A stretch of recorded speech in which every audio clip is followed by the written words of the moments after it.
Notinha. Vou gravar aqui também. Recording in progress.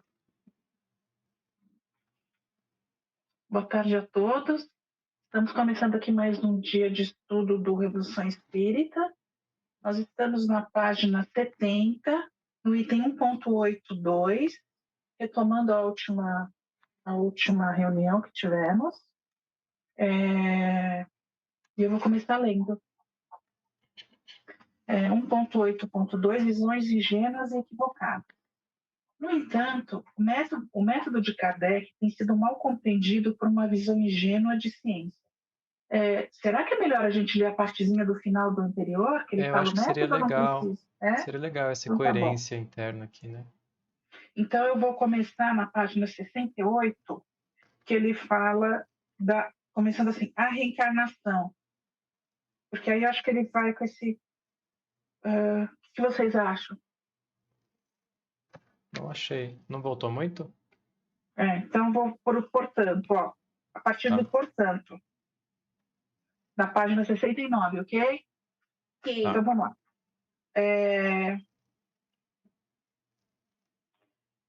Aqui, ó. Só vou ler essa página, o anterior. Os espíritos superiores querem que nosso julgamento se exerça em discernir o verdadeiro do falso, o que é racional do que é ilógico.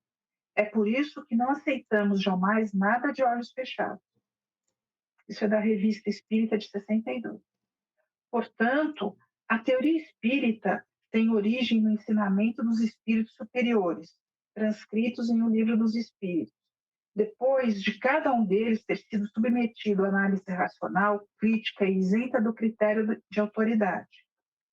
Também, cada conceito foi verificado por meio de milhares de diálogos estabelecidos com a diversidade de espíritos em todos os graus evolutivos. Além disso, toda hipótese nova precisou estabelecer uma relação de coerência com os conceitos básicos anteriormente estabelecidos, formando o núcleo forte da teoria espírita. Ou seja, para que o novo conceito seja admitido na doutrina espírita, deve originar-se unicamente do ensino dos espíritos superiores. Essa é uma condição absoluta, pois se liga à essência mesma do espiritismo. E para identificar essa origem, os principais critérios da ciência espírita são: primeiro, coerência interna. Ela é analisada por meio do racionalismo crítico. Universalidade, sendo recebido por comunicações dadas em todo o planeta por diversos médios, independente de grupos idôneos. Verificação, a melhor possível pelo diálogo com a maior diversidade de espíritos de todos os graus evolutivos. E a tradição, sua coerência com a teoria ou conjunto dos conceitos fundamentais de O Livro dos Espíritos e das obras complementares de Kardec. Algum complemento? Posso passar para o próximo item? Tá.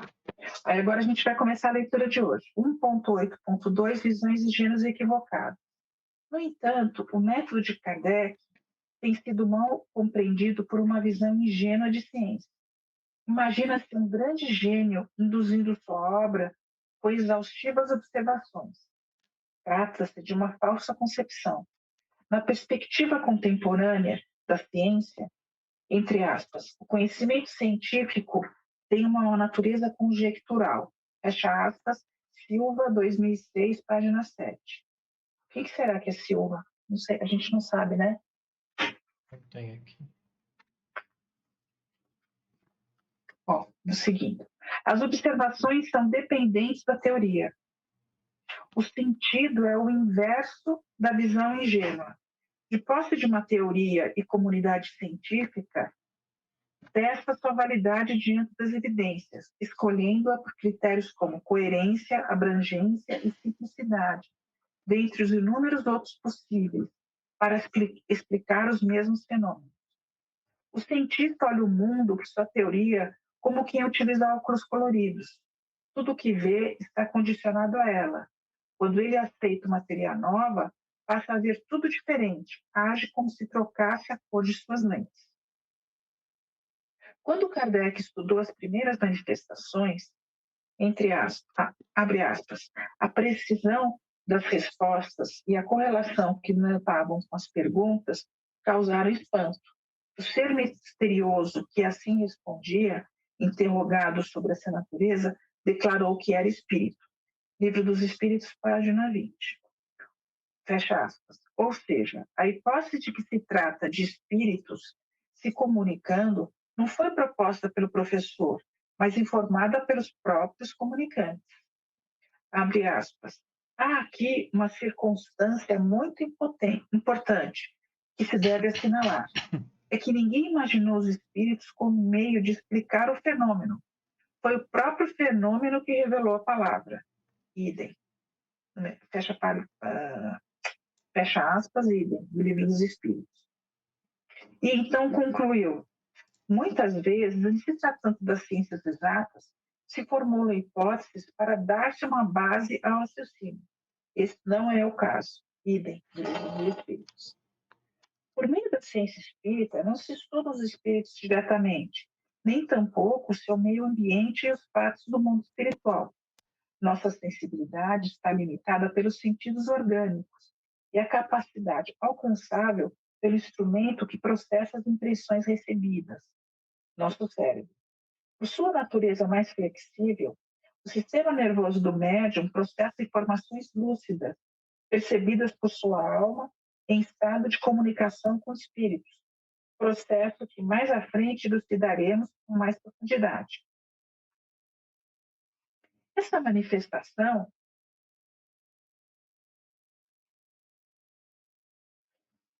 desculpa, estava lendo de novo para ver se eu tinha entendido. Essas manifestações, quando físicas, como no movimento independente das mesas e outros objetos, suspensões, ruídos, alteração do peso dos corpos, arremessos de objetos, transportes, materialização, transfiguração, são evidências passíveis de uma investigação material. Mas o Espiritismo lida mais especificamente com outros gêneros de manifestação, a inteligente. O pesquisador espírita tem como objeto de estudo apenas o registro desse contato, por meio das comunicações escritas ou faladas, passíveis, como já vimos, de uma investigação racional, construindo a chamada ciência espírita. Como explicou Kardec, o Espiritismo é uma ciência de raciocínio. Nunca esteve ao alcance do professor e de nenhum outro homem percorrer os recursos espirituais, vasculhar os mundos infinitos, estudar a fisiologia do corpo espiritual ou experimentar a física do universo espiritual. A possibilidade de estudar o mundo espiritual e dele obter conhecimentos está reservada a quem lá habita e, por sua sensibilidade, pode conhecer suas leis, pelo que podemos denominar ciência dos espíritos. Diferente de outros filósofos e sensitivos que não perceberam essa limitação, Kardec tinha consciência de que, abre aspas, primeiro, não nos compete regular o que se passa no mundo dos espíritos, que não nos cabe dizer as coisas devem ou não devem ser de tal ou de tal modo, porque isso seria querer reger a obra de Deus. Os espíritos consentem em nos iniciar em parte quanto ao seu mundo, porque esse mundo será o nosso, talvez amanhã. Cabe a nós tomá-lo como ele é, e, se não nos convém, isso não será nem mais nem menos, porque Deus não o mudará por nós. Fecha aspas, Revista Espírita, de 61, página 75. Algum comentário? Ok, vou continuar. O principal objetivo da ciência espírita está em, por meio da razão, assinalar a natureza das comunicações, se são grosseiras e frívolas ou sérias e instrutivas. Deste modo, distingue-se os ensinamentos dos espíritos superiores das falsas ideias que lá chegam no processo de elaboração da doutrina espírita. Em resumo, Podemos dizer que a doutrina espírita é o que podemos compreender da ciência dos espíritos, sendo o resultado de um diálogo crítico e experimental amparado pela ciência espírita, por meio da manifestação dos espíritos. Muito bom esse parágrafo, hein? É interessante a gente falar alguma coisa a respeito, né? É, Porque eu entendo que não é simples o que ele está passando aqui para nós. E eu entendo também que uma pessoa que nunca teve contato com a doutrina espírita, que nunca teve assim dentro do seu rol de conhecimento, família, as pessoas podem rir disso que nós acabamos de constatar aqui. Nós vivemos num mundo físico com uma determinada constituição. E nós sabemos que o mundo espiritual não é dessa mesma constituição.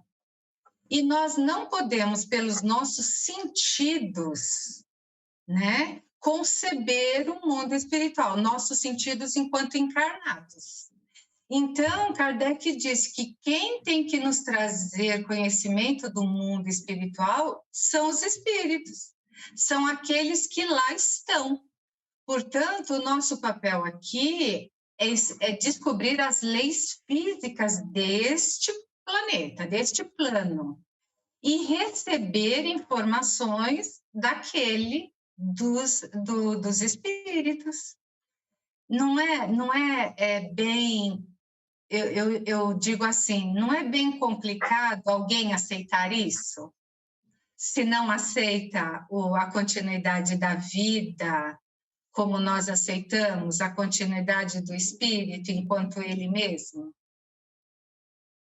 Eu penso que enquanto fora do entendimento do espiritualismo racional, sim, porque a chave que faltava era essa. Porque aqui, quando ele está falando do espiritismo enquanto ciência, ele está classificando como o estudo metafísico. Você não pode observar pelo sentido, que a gente necessita do que Kardec chama do sentido espiritual.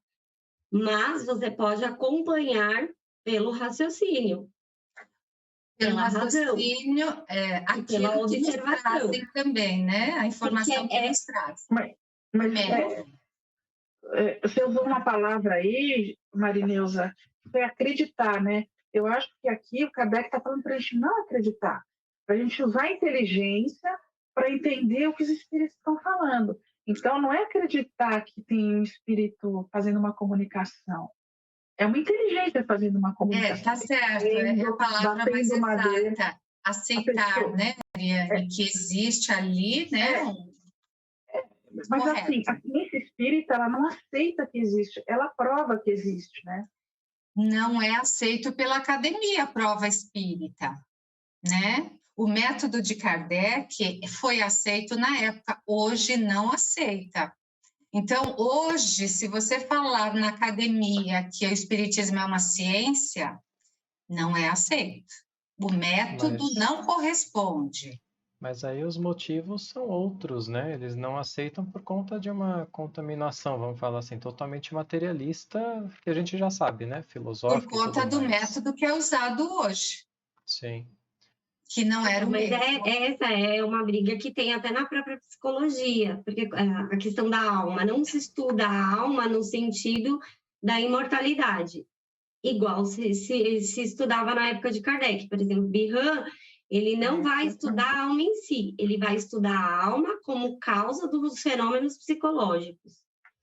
Com o espiritismo, aí, com o espiritualismo racional, tem o estudo da psicologia em si, da psicologia racional, que é o estudo metafísico. Eu vou utilizar a minha razão para compreender a união da alma e do corpo, e a alma como, né, uma individualidade que sobrevive. Aí tem a cosmologia, vai estudar o universo e os seres, e também a questão da teodiceia, do estudo de Deus. Então, a gente vê esse contexto. Eu acho que é interessante o que você falou, Marineuza, porque realmente, né, é aquilo que, sabe, na época que isso aqui era aceito, né? porque fazia esse estudo. Exatamente. Hoje que você tem razão, hoje é como se fosse uma crendice, né? Mas Isso, é muito por isso. interessante. Eu estava pensando, o paradigma que se vive hoje na ciência, porque a ciência de hoje está totalmente erigida sobre uma ciência que no passado foi totalmente observacional e pelo raciocínio, da mesma forma que o espiritismo, né, se desenvolveu. Se a gente partisse hoje da forma como a ciência age para descobrir as coisas que foram descobertas no passado, talvez a gente não chegaria em muitas respostas que foram chegadas lá, porque é como se eles dissessem hoje, eu não consigo ver, então não existe. Com certeza, a ciência faz isso hoje. Mas É a própria verdade. ciência se É verdade. contradiz. Porque, por exemplo, quando eles buscam estudo cosmológico, você não observa a formação do mundo, você não observa o Big Bang, você vai utilizar o método Sim, metafísico, sim, pela razão. Então, a própria ciência, quando ela questiona o método que Kardec usa, ela está questionando o próprio método que ela se utiliza para supor uma hipótese ou para concluir uma lei ali, um princípio, um entendimento, percebe? verdade. É um estudo metafísico, porque ninguém, que ser aqui encarnado observou o Big Bang nenhum. Uhum. Que ser observou a formação do estado primitivo do globo nenhum. Você pode estudar as camadas geológicas pela observação da camada, mas você não estava lá. E aí você vai se concluir pela razão qual foi o período que cada formação se deu. Nesse ponto, Ju, existe observação, porque ele Sim, já é o que eu falei, ele pode já observar conhece o material de formação de cada camada, daí eles concluem o que aconteceu, quanto o que tempo aconteceu levou antes. cada camada Mas e tal, percebe? entendeu? Isso O daí Mas estado ainda primitivo assim, em si não o Big Bang, foi. mesmo Aí- assim, o Big Bang é uma teoria. o Exatamente. Big Bang é uma Não é teoria. uma certeza. Do que se conhece da matéria, né? Se Sim, deduziu que acredita, houve o Big Bang. Exato. E quando a gente fala assim, né, que o Kardec chamava muito a atenção para passar pelo crivo da razão, da racionalidade e tal, então, quer dizer, você tem que usar a razão sobre as comunicações que você recebe. Então, a razão já é depois, né? Sobre a mensagem que você recebe, você tem que admiti-la ou não. Agora, admitir a existência do espírito é anterior, né, à análise da comunicação do espírito. Uhum. Não sei se eu me fiz entender. Entendi totalmente. Quando a Ariane Entendi. falou, né, acredita, tá certíssimo, porque a gente tem que mudar um pouquinho o nosso vocabulário e tal, né? O espírita entende, conhece, então ele Exato, tem isso, certeza que o espírito existe, né? Mas Isso quando aí. Kardec colocou aqui, quando ele colocou o método, ele já tinha como ponto de partida exatamente a existência do espírito. Depois, a análise racional do que eles nos trazem. Sim. Sim, Né? exato. Não é para aceitar Exato. tudo que eles trazem, não é para aceitar. E não aceitando o que eles trazem não significa que você não aceita a existência deles. Uhum. Eles existem, não significa que nos trazem só verdades. Sim. Sim. É interessante, porque, por exemplo, lá, Kardec teve várias comunicações de espíritos falando de planetas ali ao redor, por exemplo, Marte, né? Mas ele nunca admitiu nada, ele sempre foi praticamente olhar pelo telescópio para falar, olha, de acordo com o que eles dizem, com o que a gente vê, parece, né, que é isso aí, né? Mas a gente não vai tomar nenhuma teoria como Isso, como verdadeira, verdadeiro. né?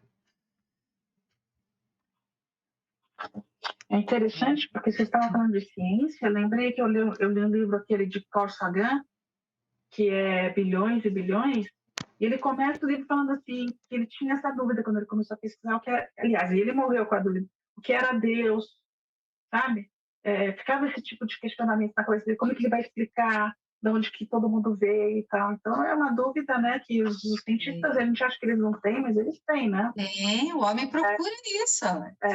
quer descobrir Exato. exatamente isso, né? A origem de tudo né? E o nosso fim, né? A nossa finalidade, como, né? Para onde.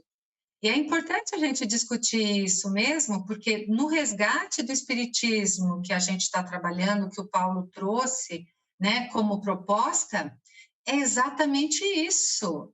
É que a ciência da época era de uma forma, trabalhava-se, admitia-se outro método, depois instaurou-se o materialismo por um século e tanto, e não retornou.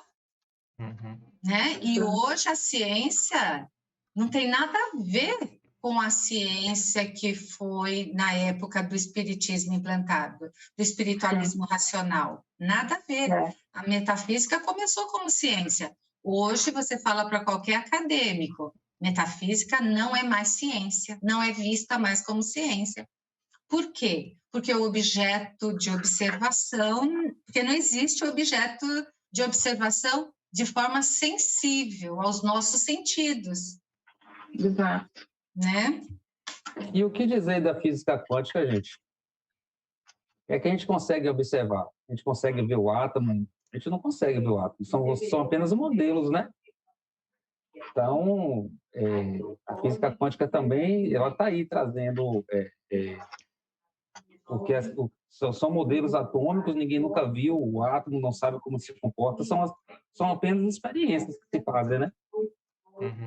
Buscando, né, Eric? Sim. Tá buscando. A cada dia mais minha opinião, né, que a gente vê que a ciência está cada dia mais chegando, né, nesse ponto de não conseguir mais não dar o braço a torcer, né, para essa realidade. E pelo que a gente tem visto, ela só não está fazendo isso justamente pela filosofia, né, que baseia toda a nossa sociedade. Filosofia materialista, né? Porque se fosse pelo mesmo raciocínio que chega no Big Bang, é o mesmo raciocínio que Kardec chegou para identificar que realmente aquilo ali que está se comunicando é um espírito e não tem como não ser, né, de acordo com tudo que foi identificado, né? É verdade, tem razão. O que aconteceu, né? Se a gente reportar lá do espiritualismo racional, que o espiritualismo racional já foi uma reação, né, Juliana? Já foi uma reação pós-materialismo, não é verdade? E até então, por que houve essa época materialista? Porque a ciência quis romper com os conhecimentos que eram trazidos só pela igreja, pela religião. Né? Então, a ciência, o homem chegou num ponto que falou, não, religião é uma coisa, ciência é outra, vamos romper, e se rompeu. O homem achava que era suficiente para descobrir o que queria descobrir, né? Depois ele viu, passou um período, ele viu que não descobriu, veio a reação espiritualista, que hoje a gente estuda como espiritualismo racional. Só que ficou na história da humanidade aí, que a religião, desconsiderar a religião, não deve se considerar o conhecimento que vem pela religião, e sim pela ciência. E quando o espiritismo chega, imediatamente ou quase imediatamente, ele vira uma religião. Sabe? Não sei se vocês concordam comigo, mas por que o resgate agora? Porque ele chegou como religião. Por que a ciência nunca abraçou o espiritismo? Aqui, né, mais perto de nós, e depois de tudo aquilo que houve, depois do falecimento de Kardec. Porque a ciência já tinha rompido com a religião. Era esse o pensamento científico. O que vem de religião é religião e a ciência tem outros caminhos, né? E nós temos essa herança. E quando o espiritismo chegou no Brasil, quase logo, ele veio como religião.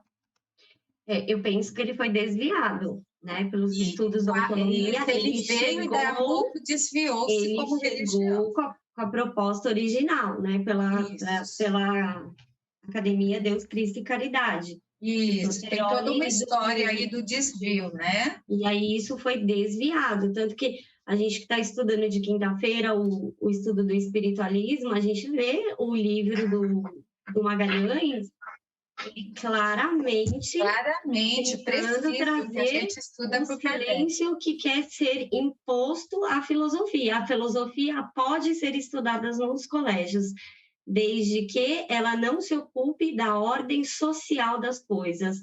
E a proposta do espiritualismo racional é uma mudança, né, moral na ordem que vai refletir na ordem social, assim como o espiritismo é uma proposta de educação moral. Então, Magalhães é claríssimo no estudo dele, né, fazendo essas pontuações. O livro do Lévesque, né, A Ciência do Invisível, ele fala a mesma coisa. Me preocupa muito os rumos da filosofia, onde se querem tirar do homem a liberdade. Só que o Lévesque já é da segunda fase, que é dos dinamistas. E aí ele escreve um livro só sobre a liberdade. Então, ele está falando, o Paul Janet também escreveu, né, sobre a crise filosófica, e aí a gente vai vendo esse domínio materialista, porque os ideólogos, lá o Conde Lacq, o Tracy, eles não eram tão fechados, né, como o materialismo é hoje com Augusto Comte, que era algo mais rígido. Eles permitiam o debate, que foi do próprio concurso dos ideólogos que surgiu a teoria do Bihan. Então, era um movimento um pouco diferente, né? Depois, isso chegou, né? O próprio livro do Janet, o tratado, chegou aqui a ser traduzido como uma proposta de estudo para o Brasil. Uhum. E aí entra a questão dos desvios que ocorreram, que, né, que a gente lê lá no livro da autonomia do Wilson Garcia, que a gente está estudando, e o reflexo disso, que é um hibridismo religioso. Infelizmente, né? O negócio desviou. Perguntou da nota, está na página 599. Do Silva? Isso, é Cibele Celestino Silva, Estudo de História e Filosofia das Ciências, subsídios para aplicação no ensino. Tá bom. Ótimo. Beleza. E daquilo lá que a gente conversou semana passada e um pouquinho hoje, do método, tem um artigo lá na Revista Espírita, que é a Autoridade da Doutrina Espírita e o Controle Universal do Ensino dos Espíritos. Lá ele está falando tudo que o Paulo está trazendo aqui. A questão 64, Ju? Aquele que a gente leu sexta-feira passada no estudo. Você não pode dar a direção para a gente no grupo depois para a gente ler? Passo. Eu posso passar a pastinha inteira? Claro. Porque aí não precisa separar. É de abril de 64. Ok. E depois tem o outro artigo que é da perfeição dos seres criados, março de 60, do mesmo ano, de 64. Tá. Ok. E o que me chama a atenção nesses artigos, quando ele coloca, ele fala assim, ó, para julgar os sistemas, né, e até mesmo a fala dos espíritos, há sempre um critério seguro, que é os atributos essenciais da divindade. Qualquer princípio que for ser estabelecido precisa estar de acordo com a justiça e a providência divina. Sobre aquela... Se você usa a razão. Deus, né? Isso está de acordo com a justiça? Né? Entendi. Legal. Muito bom. No último estudo que a gente teve, a gente discutiu bastante sobre a universalidade dos espíritos, né? A universalidade das comunicações. Da simultaneidade, lembra que a gente falou? Da simultaneidade, a gente ficou na dúvida sobre a simultaneidade. Então, o que ele fala nesses artigos, então assim, se vai dar um princípio novo, então ele fala assim, quando um princípio novo tem que ser anunciado, isso se dá espontaneamente, ou seja, não é por evocação, é espontaneamente em diversos pontos ao mesmo tempo e de modo idêntico. Aí ele traz também a questão, né, da simultaneidade de um período maior, todo o processo de entendimento da doutrina espírita, todos os conceitos, né? Que aí tem essa diferença. Ok. E o texto de hoje continua, né, nesse mesmo tema. Né? Na sexta, eu lembrei da gente daqui, do estudo né? Você não lembrou, Mari? Sim, sim. E veja bem, né, não dá para a gente esquecer, quando relê esses trechos, as recomendações de Kardec e o que se tornou o movimento espírita. Eu, principalmente, que estou há muito tempo no movimento espírita, se tornou doutrina de um só médium, entendeu? Ficou só com Chico Xavier. Toda a bibliografia do Chico passou a ser a doutrina espírita. Tudo que se fala no centro, a referência é o Chico e o Divaldo, né? Que são os dois ícones conhecidos no Brasil todo. Completamente o contrário da recomendação, mas totalmente o contrário do que recomendou Kardec. E quando a gente fala isso, não é menosprezar nem desqualificar os dois médiums, de jeito nenhum. Claro que não, claro que não. Claro, não deve ter essa conotação, mas chega como, né? No centro espírita é difícil você falar isso sem ter, assim, sabe, represália, porque isso passa a ser heresia quase. Sim. Não é, a questão do espírito, né? Só porque você pega uma mensagem mediúnica e está escrito o nome de determinado espírito, não quer dizer que foi este espírito. O próprio Kardec fala, né, nesse artigo que eu mandei no grupo, Kardec fala, não se preocupe com a assinatura do espírito, e sim com o conteúdo do que ele está trazendo. Mas a pessoa pega, às vezes nem lê, só vê lá o nome do espírito, compartilha, e isso vai como se fosse, né, um princípio espírita, infelizmente, né? Exato. Não passa. Não que não esteja certo. Pode ser até que seja, aquela seja uma verdade e tal. Não é isso, mas é que tem que ter verificação. A gente não pode aceitar tudo, não é? A gente porque passa pela fé cega e obediência passiva, que é o oposto. Exato, é uma ciência de raciocínio, né? Não é de aceitação. Vocês querem que eu continue? Ou vocês querem ler? Então vamos lá. Kardec fazia uso de dois processos distintos e complementares na comunicação com os espíritos. Por um deles, estudava e identificava os ensinamentos dos espíritos superiores, que lhes chegavam de todo o planeta.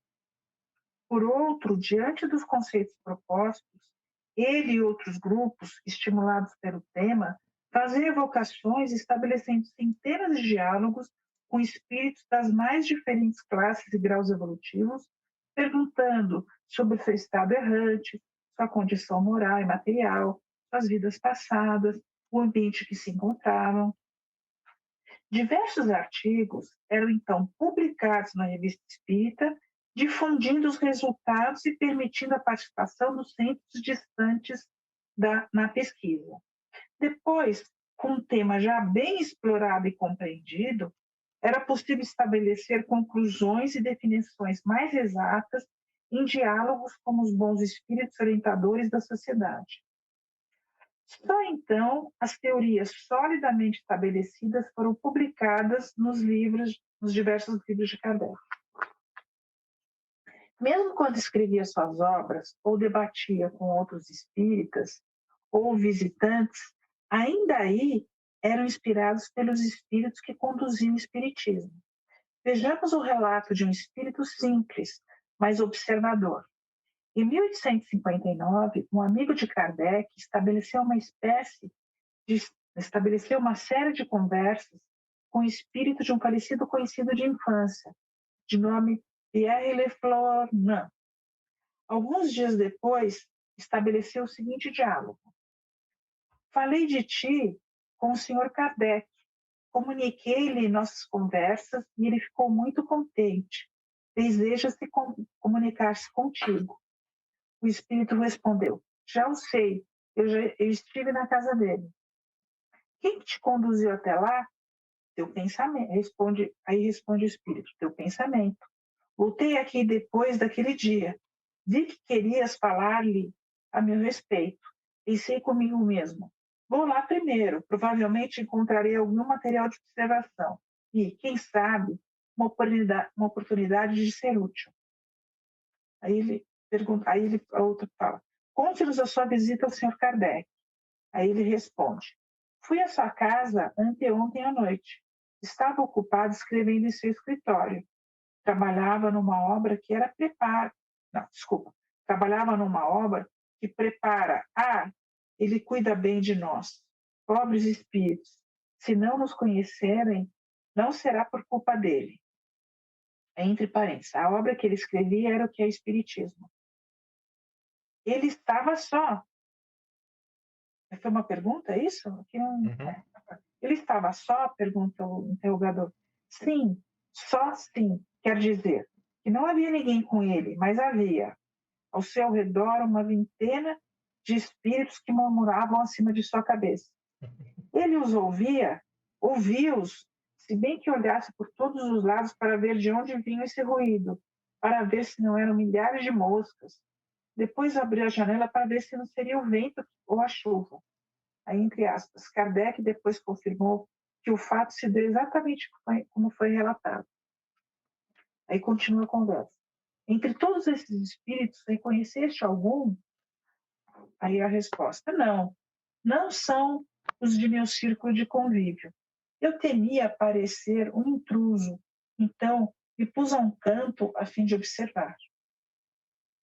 E esses espíritos pareciam se interessar pelo que ele escrevia? Aí ele responde: tenho certeza. 2 ou 3 deles, especialmente, sopravam o que ele escrevia e dava a impressão de se aconselharem com os outros. Enquanto isso, Kardec acreditava piamente que as ideias eram só suas e com isso parecia contente. Aí a pergunta: foi tudo que viste? Resposta: depois chegaram 8 ou 10 pessoas que se reuniram num outro aposento com Kardec. Puseram-se a conversar.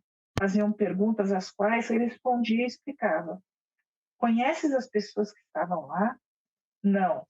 Sei somente que eram importantes, porque a uma delas se referiam como príncipe e a outra como senhor duque. Os espíritos também chegaram em massa. Havia pelo menos uma centena, dos quais vários tinham sobre a cabeça como se fosse uma coroa de fogo. Os outros se mantinham afastados e ouviam. Isso tudo foi da Revista Espírita de 59, páginas 79 e 80. Aí, continuando o texto. Não se trata aqui, porém, de uma condição especial de Kardec, pois todo estudioso de qualquer área recebe auxílio e inspiração de espíritos interessados no tema pesquisado.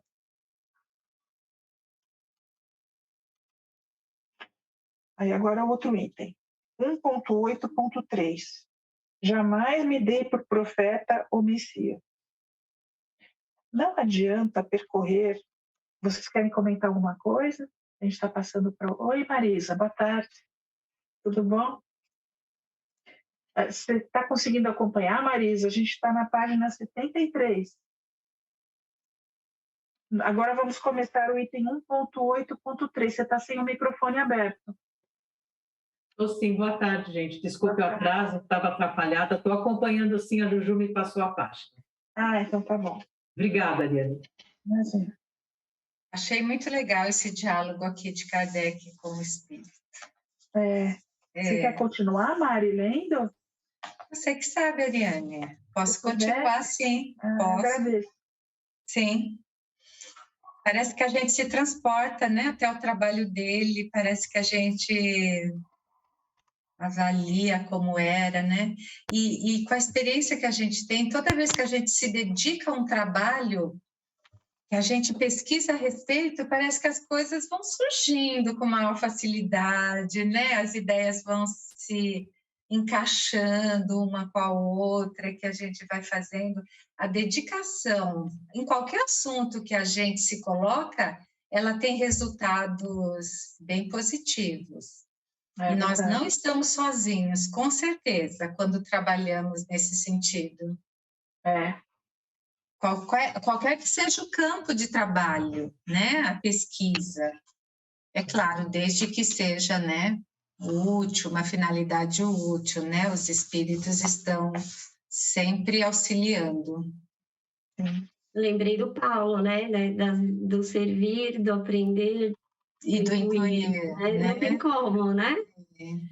E o Paulo, quem acompanha ele há bastante tempo não é um ano, é 20 anos, assim, né? Eu conheço o trabalho dele há uns 20 anos.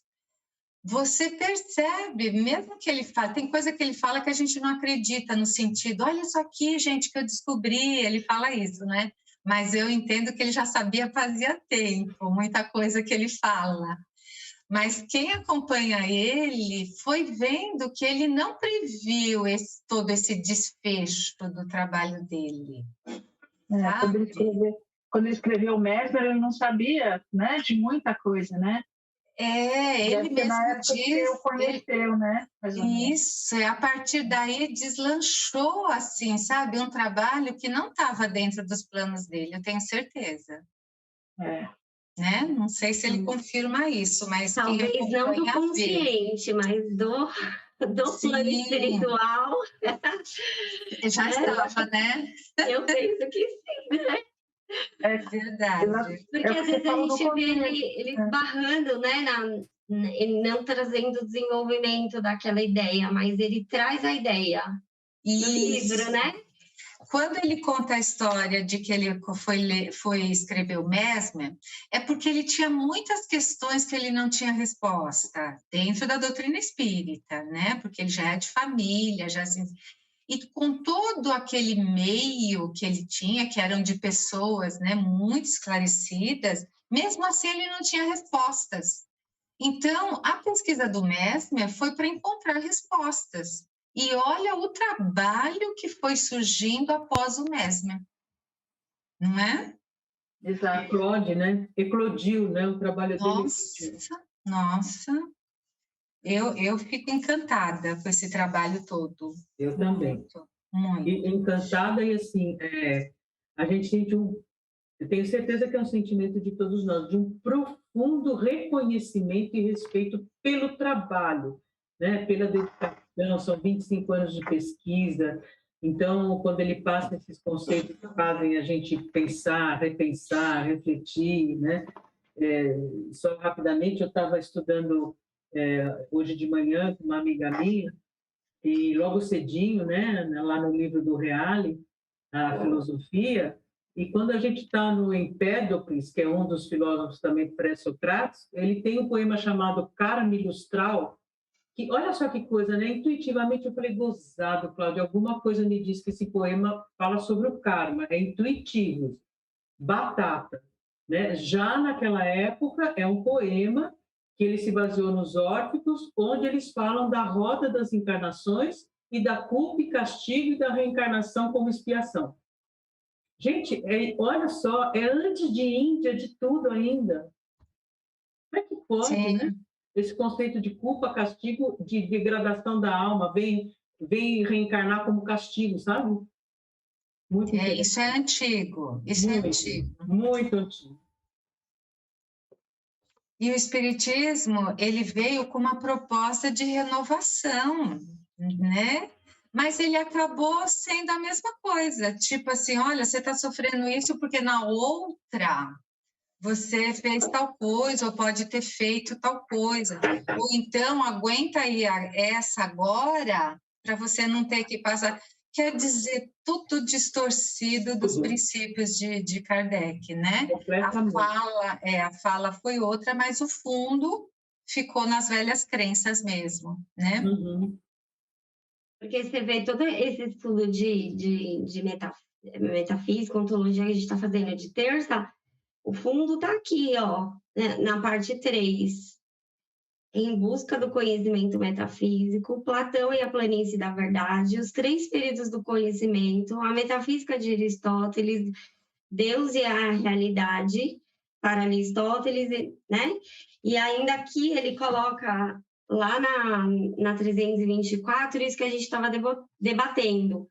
É possível validar o conhecimento espírita? Esse item faz um link com esse que a gente acabou de ler, porque ele acaba de falar, ó. Falamos da possibilidade de um conhecimento espírita e demonstramos que ele existe como ciência dos espíritos, mas não tratamos da possibilidade de validar esse conhecimento que corresponde a responder a seguinte questão: o conhecimento espírita é verdadeiro? Né?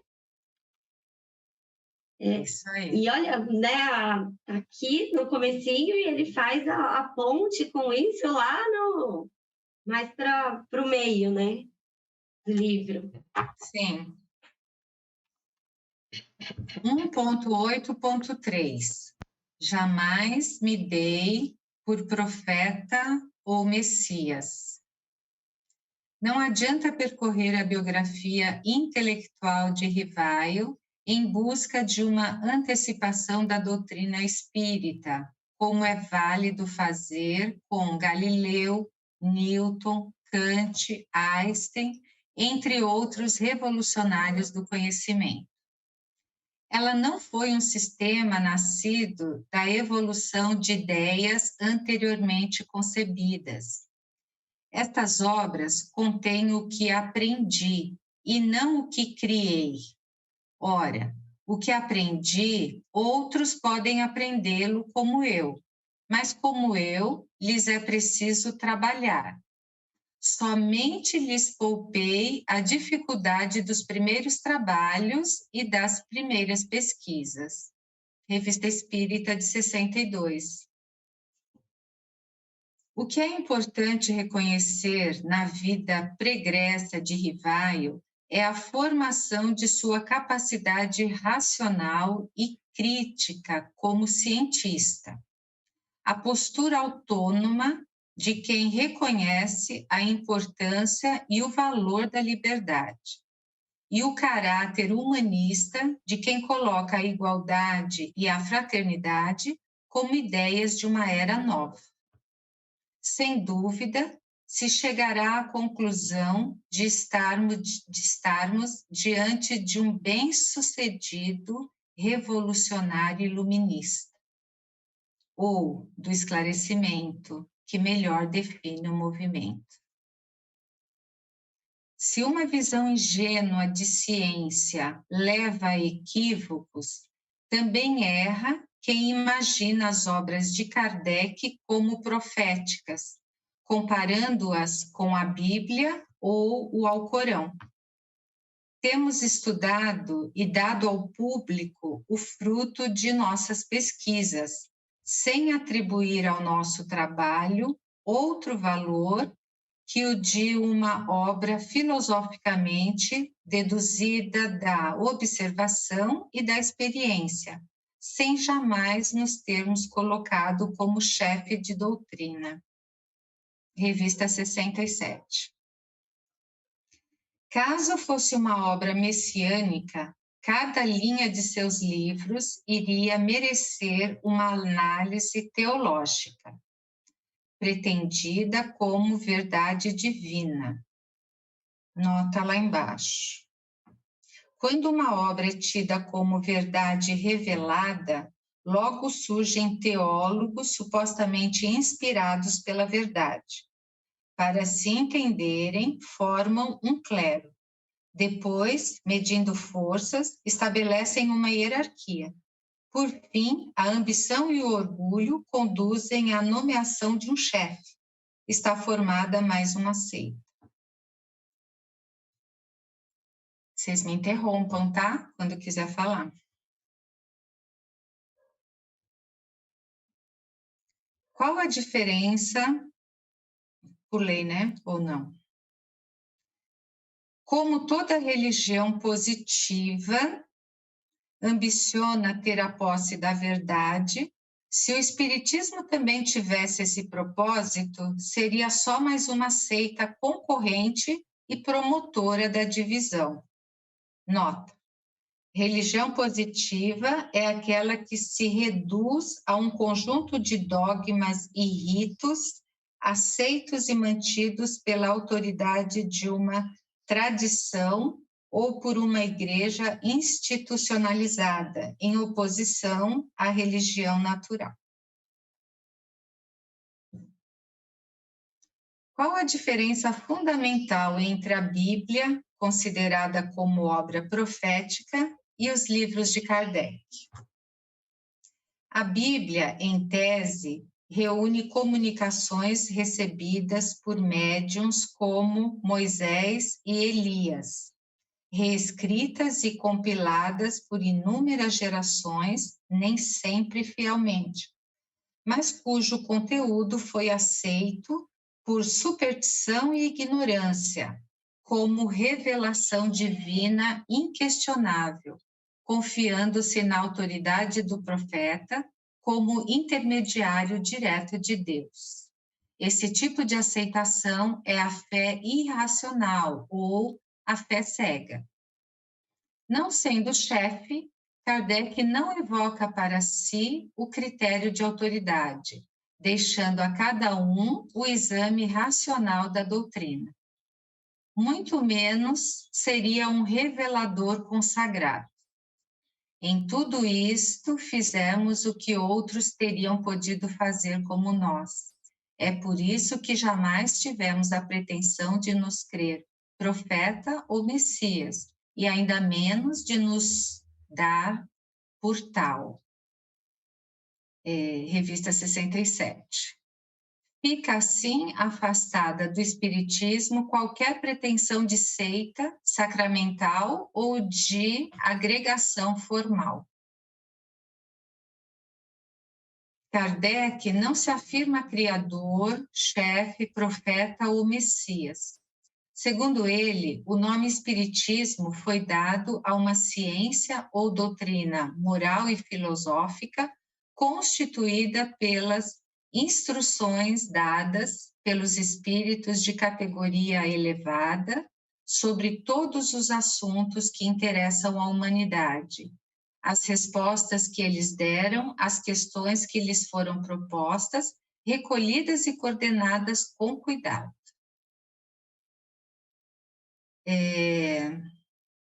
O que é aqui mesmo? ES. Evangelho. Evangelho. Não.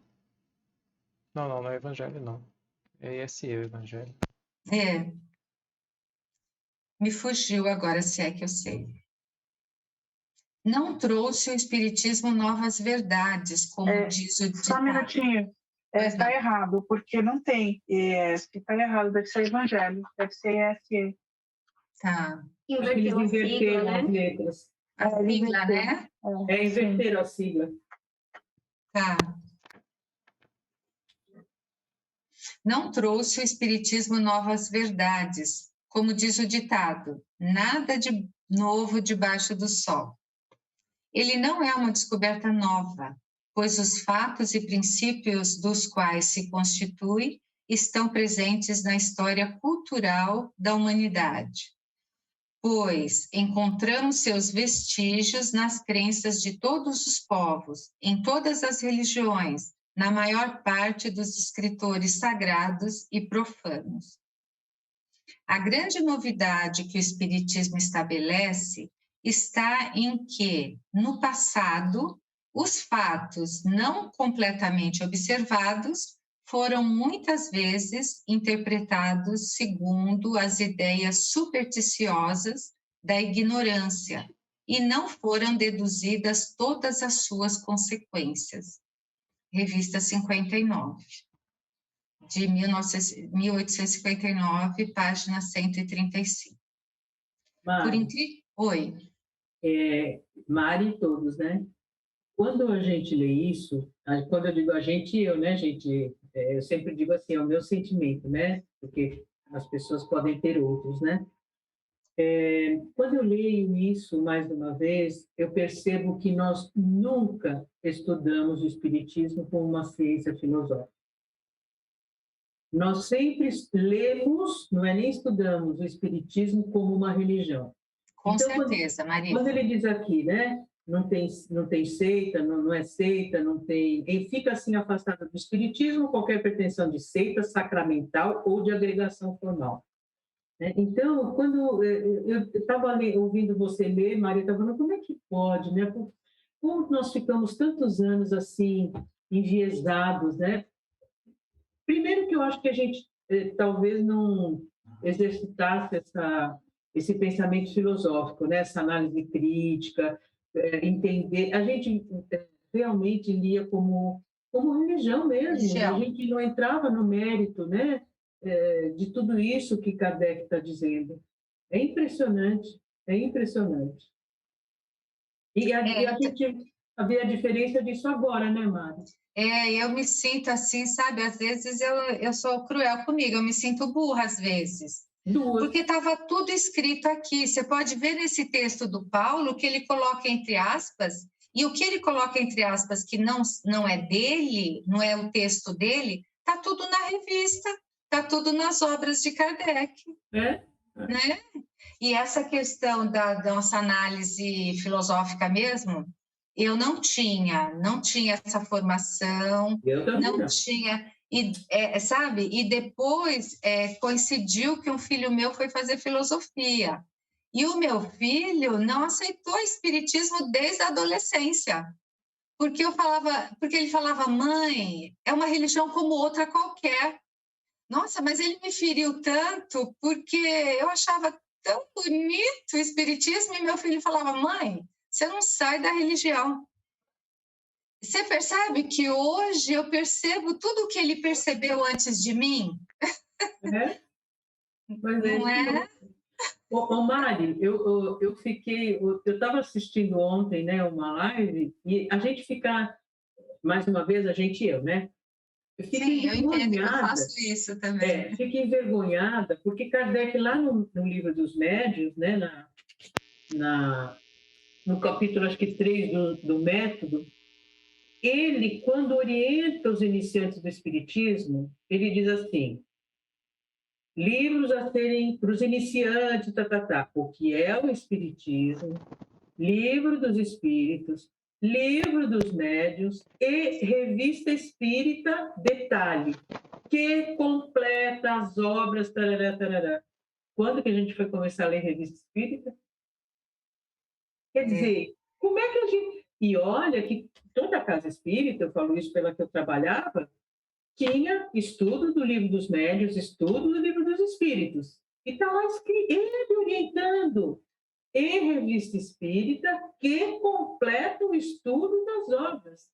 Imagina, o povo achava que Revista Espírita, não, Revista Espírita é um laboratório, imagina, mas nunca lembro Revista Espírita. Mas sabe o que acontece também, Marisa? O que aconteceu comigo é o seguinte, eu sempre tive as revistas espíritas, mas quando pegava para ler, elas são muito chatas e difíceis de ler se não for de uma forma correta, porque elas são de pesquisa. Então, um tema que ele começa em 58, ele vai retornar em 60, em 63, em 65... E você começa a ler fala uma coisa, passa para outro tema, passa. Por quê? Porque elas eram mensais, né? Eram revistas que eram divulgadas à medida que ele ia concluindo as pesquisas dele. E outra, né? No caso específico da possessão, ele vai retificar a posição dele lá na Revista Espírita e na Gênese. Então, isso. Né? Aqui você fala, né? Agora... As minhas, ali, ó, dá para vocês verem, né? Lá em cima, ó lá. Sim, sim. Só que agora eu estou grudada nelas, né? Lendo e tudo com, né, marcação. Por quê? Porque agora nós estamos estudando realmente. E ela é um manancial de estudo, né? Então, eu acho que a gente realmente está vivendo um momento muito impactante no estudo da doutrina espírita. Agora nós estamos estudando. E sorte de vocês mais jovens, eu digo isso de coração, porque vocês vão ter toda a oportunidade do mundo enquanto encarnados. Eu também estou tendo, mas como eu digo, eu estou com 71, então eu tô correndo. Correndo atrás, né, Marisa? Correndo atrás, né? Encantada, né? Como Marisa, pensa como eu estou produzindo material de estudo, publicando, compartilhando, para quando eu reencarnar, eu usar esse próprio material. Entendeu? E você ainda, né? Eu só tive a oportunidade de ver as obras bem mais tarde, porque os centros que eu passava era tudo aquela coisa do estudo doutrinário. Obrigada, Eric. Obrigada, Eric. Tchau, gente. Obrigado por tudo aí, viu? Até a próxima quarta. Até a próxima quarta. Valeu. Quando a gente leu Sexta, no estudo da revista, ele falando que Deus é imaterial, se não fosse esse estudo, né, da ontologia que a gente está fazendo, da protologia, você fala, mas como assim Deus é imóvel? Deus é imaterial, não, ele coloca assim, Deus é imóvel, tá lá nesse artigo que eu te mandei, Ari, dos seres. Deus é imóvel. Aí, né? Se não é do ponto de vista protológico, você não entende o que está escrito ali e não entender nunca. E sabe o que é? A gente durante muito tempo, vendo o Espiritismo e estudando como religião, no meu entendimento, a gente deu uma dimensão muito rasa. Ele tem uma amplitude infinitamente maior, sabe?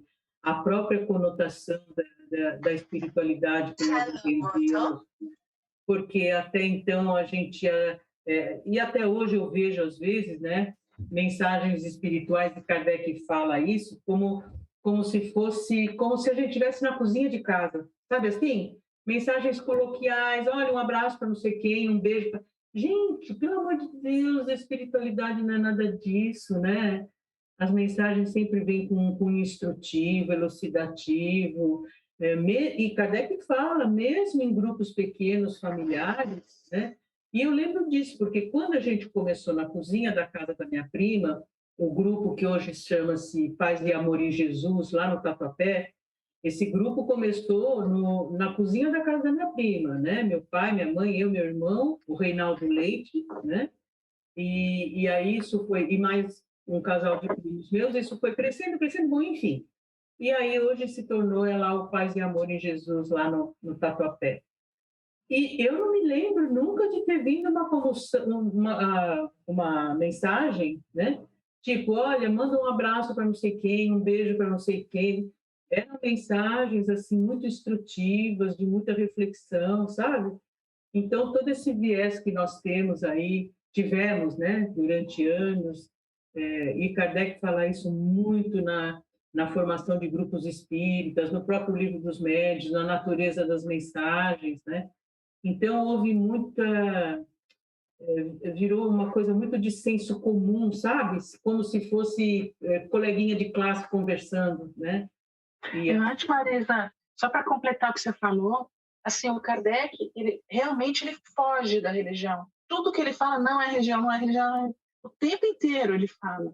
A gente está fazendo estudo da Revista Espírita, que você mesmo falou que é importante, né? E o que a gente aprendeu nesse um ano, né, Paulo? Com um volume só, a gente só fez 58, estamos no 59, agora no comecinho. Mas em um ano, o que a gente aprendeu? Ele falou desde como a classificação dos espíritos, até falou de Platão já.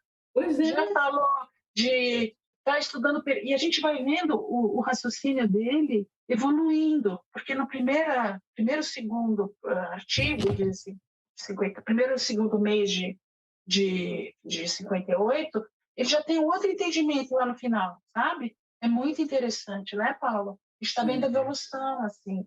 Então, é uma coisa que a gente tem que pensar e formar um método mesmo para quem, assim, fala assim, hoje eu quero estudar o espiritismo, eu quero entender o que é isso aqui. Tem que formar um método diferente do que as pessoas veem, né? Com certeza. Isso é estudo, né, Ari? E assim, o objetivo dele, o que a gente hoje chama de casas espíritas, que eram as sociedades espíritas, os grupos, era que fosse centros de estudo e pesquisa, e de reuniões espirituais, ou como a gente chama, a reunião mediúnica, mas enfim. Diga, Paulo. Eu falo, se a pessoa que está hoje no centro espírita, o basicão, né, que está naquele negócio sempre, pegasse só a revista espírita de 58 e estudasse ela do início ao fim, mudaria. Assim, ou ela... Porque não dá assim, já na revista de 58, ele demonstra que suicida não vai tudo para o Vale dos Suicidas, que ele não acreditava em reencarnação, mas que os espíritos demonstraram, né, que é a reencarnação, ele demonstra o método dele, ele demonstra tudo que é básico, e dali para frente é estruturação, né, para quem quer avançar. Mas só para tirar essas ideias bobas, né, que acabam ficando na cabeça das pessoas, já muda tudo, né? Exatamente. Exato. E eu sinto assim, né? Não sei como vocês veem, mas eu outro dia estava até conversando com um amigo meu e eu falei, olha, as casas espíritas, as pessoas, os dirigentes, só tem um jeito de a gente sensibilizá-los e conscientizá-los para a mudança. Esclarecendo. Porque eles têm uma certa resistência no seguinte sentido, eles estão querendo mudar porque agora é novidade. Não, não é porque é novidade. É aqui, ó. É o seguinte, cara pálida, o passe que a gente achava que era uma coisa, não é, segundo o médico. E assim, esclarecer as pessoas. Não é que a gente está mudando por modismo, não é isso, a gente não é imaturo a esse ponto. Então, a gente precisa tirar das pessoas essa coisa, quebrar essa resistência com todo carinho, com toda sensibilidade, esclarecendo, né? Dizendo, olha, por que não faz sentido mais os gestos do passe? Por isso, por isso, por isso, por isso, e por aí vai. Eu só acredito, né, na mudança dessa forma, né? Então, criou raiz durante muitos anos, são vícios durante muitos anos, conceitos equivocados, né? É que nem quando você vai quebrar a cultura de empresa. Quando eu trabalhava no metrô, que tinha aqueles seminários de mudança de cultura, nossa, as pessoas chegavam, não, mas a gente faz assim há 20 anos, a gente faz assim há 30 anos, né? E aí as pessoas não entendiam, não, mas sempre foi feito assim. E aí os consultores, enfim, né, explicavam todo, né, o que estava envolvendo naquele novo conceito, né, da cultura empresarial e por aí vai. Então, é isso, nós temos que ir realmente pelo esclarecimento, sabe? Pela conscientização, senão realmente as pessoas elas não querem mudar pela paixão que elas têm. Paulo escreveu isso, se eu não estiver enganada, num artigo que eu li dele hoje, né? Paulo De Gelli. Né? O quanto as pessoas decidem apaixonadamente, né? Elas se agarram àquilo e não muda porque, né, não enxerga, fica cego, né? É que nem porque uma macaquinha. Usa fé cega. É que nem o macaquinho da nossa experiência em psicologia, Juliana. Deixa o macaquinho 3 dias sem comer, abre a porta da jaula, mostra uma banana na frente, ele sacode a jaula e não vê que a porta está aberta atrás. É assim. É assim. As pessoas ficam cegas, né? Então... Travei, mas tudo bem. Pessoal, paramos aqui. Não sei o horário, né? Sim. É esse horário, né? 1 hora, né, gente? Sim. Isso. Então, na página 75, aí no... O espiritismo, é isso? no texto da revista. Tá assim, ó. Por incrível que pareça, esse é o grande diferencial da doutrina. Aí que a gente parou, né? Hoje, Tá, isso. Então, dia 12, né?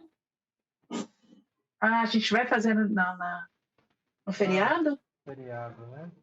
Não sei. Porque acho que na outra quarta é a live também, né? Do Paulo. No dia 12? Não é, Ná? Você lembra a data? Deixa eu ver, eu tenho aqui. Na outra é dia 19, não é dia 20 e pouco?